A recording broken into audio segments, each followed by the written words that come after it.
Good morning. This is Pastor Jeff. We are here with our daily lectionary readings for Friday, December 22nd. With it being Friday, we're looking ahead to what's going to be happening at church on Sunday morning, which will be Advent 4. Psalm 89, 1 through 4, 19 through 26 is our psalm reading once again. Our Old Testament reading, we stay in 2 Samuel and continue the reading from chapter 6, verses 12 through 19. And then the same is true for our New Testament reading. We are staying in the book of Hebrews, chapter 1, and today it is 5 through 14. We'll be reading it out of the Message. Psalm 89. Your love, God, is my song, and I'll sing it. I'm forever telling everyone how faithful you are. I'll never quit telling the story of your love, how you built the cosmos and guaranteed everything in it. Your love has always been our lives' foundation. Your fidelity has been the roof over our world. You once said, I joined forces with my chosen leader. I pledged my word to my servant David, saying, everyone descended from you is guaranteed life. I'll make you rule as solid, as lasting as rock. A long time ago, you spoke in a vision. You spoke to your faithful beloved. I've crowned a hero. I chose the best I could find. I found David, my servant, poured oil on his head, and I'll keep my hand steadily on him. Yes, I'll stick with him through thick and thin. No enemy will get the best of him. No scoundrel will do him in. No one will oppose him. I'll weed out those who oppose him. I'll clean out all who hate him. I'm with him for good, and I'll love him forever. I've set him on high. He's riding high. I've put oceans in his one hand and river in the other. He'll call out, oh, my Father, my God, my rock and my salvation. Yes, I'm setting him apart as the first of the royal line, high king over all of the earth's kings. I'll preserve him eternally in my love. I'll faithfully do all I so solemnly promised. I'll guarantee his family tree and underwrite his rule. If his children refuse to do what I tell them, if they refuse to walk in the way I show them, if they spit on the directions that I give them, and tear up the rules that I post for them, I'll rub their faces in the dirt of their rebellion and make them face the music. But I'll never throw them out, never abandon or disown them.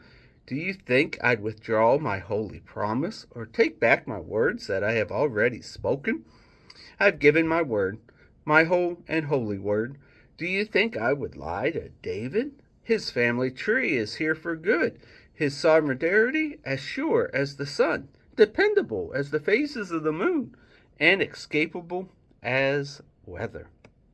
Our Old Testament reading comes from 2 Samuel 6.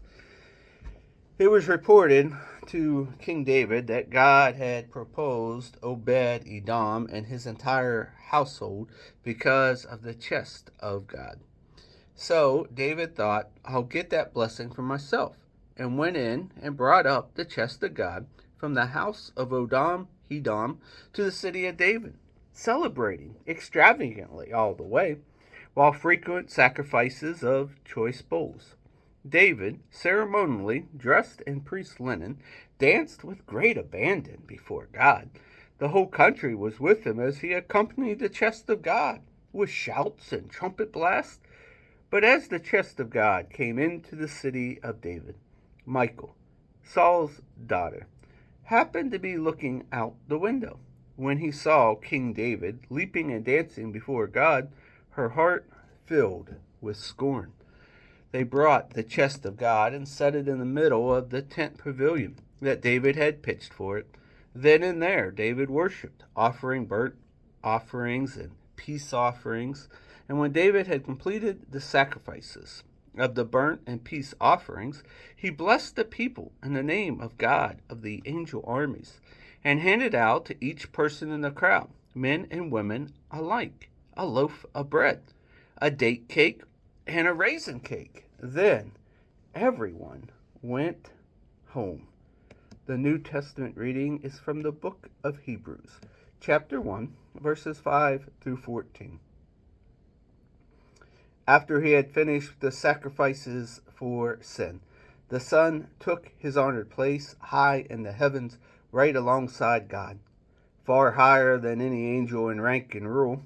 Did God ever say to an angel, "You're my son, today I celebrate you"?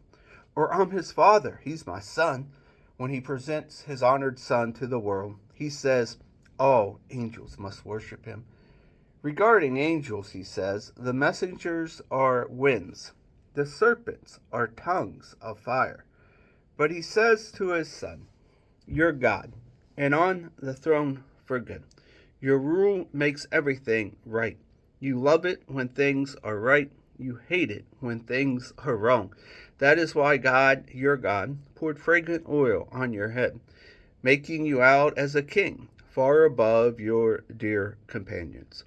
And again to the Son, you master, started it all, laid earth's foundation, then crafted the stars in the sky.